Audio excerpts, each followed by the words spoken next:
आपल्यासोबत भाजप आमदार कृष्णा खोपडे आहेत. खोपडे साहेब, आपण चौथ्यांदा निवडून आलात, मात्र मंत्रिपदाची संधी मिळाली नाही म्हणून कार्यकर्ते नाराज आहे. काल रात्री उशिरा काही कार्यकर्त्यांनी सामूहिक राजीनामे देण्याची भूमिका घेतलेली आहे.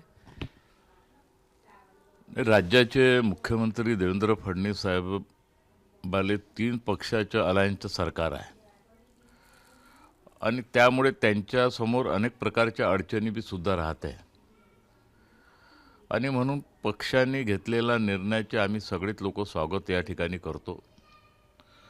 आम्ही सगळे सामान्य कार्यकर्ते आहोत.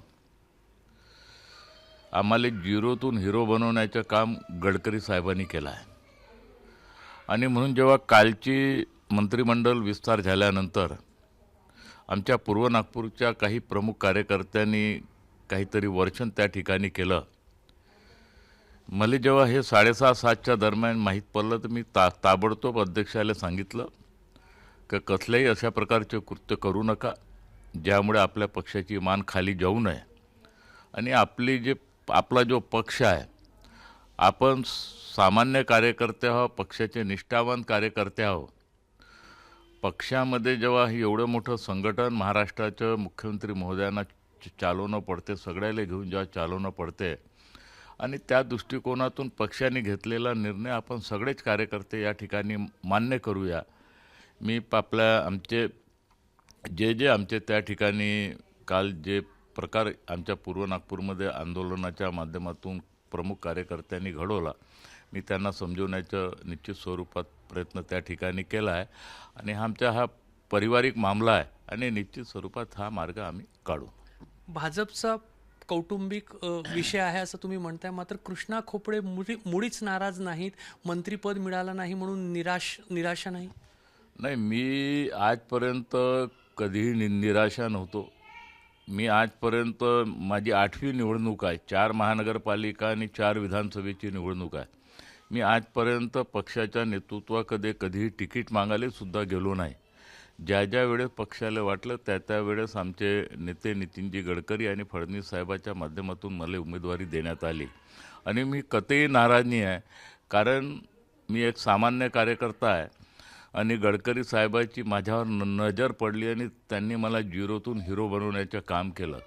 माझ्या अवकातीपेक्षा पक्षाने मला भरपूर काही दिलेलं आहे आणि म्हणून मी काही नाराज नाही आहे. परंतु प्रत्येक कार्यकर्त्याला वाटते का 4 वेळा सलग निवडून आलेलं आहे.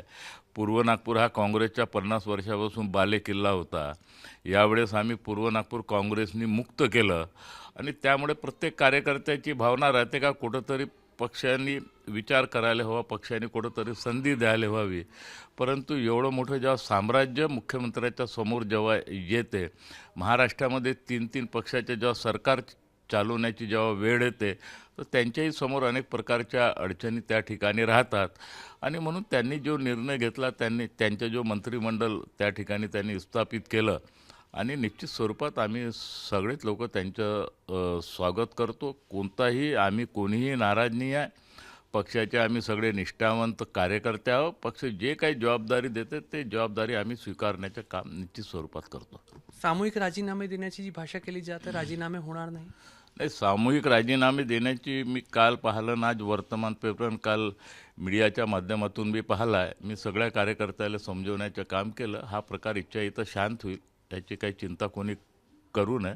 आमच्या कार्यकर्त्यांनी उत्साहामध्ये हा प्रकार केलेला आहे आणि त्यामुळे कार्यकर्त्याची बी भावना त्या ठिकाणी योग्य होती.